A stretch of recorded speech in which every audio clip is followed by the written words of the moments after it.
Today, we will learn how to create tags that can be utilized for sorting, filtering, or grouping measurements by phase or trade type, among other uses. Let's begin.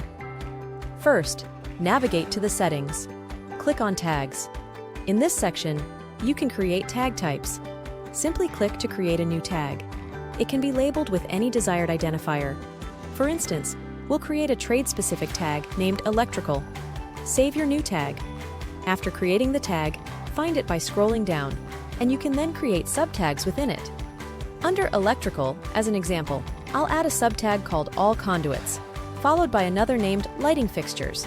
That's Lighting Fixtures. Now, let's navigate to our properties. Locate your selected property and click on it. We'll now demonstrate how tags can be used to filter measurements. For instance, select Edit Takeoff, and within this area, you can access tags. With the lasso tool, draw a polygon to group the designated features. For example, select Conduit. Click here, choose Conduit, and once completed, you can generate a detailed report. Next, filter the features and apply the filter. You'll see that all pertinent features are displayed. This information can be exported to an Excel file and sent directly to your email. That concludes our tutorial. Thank you.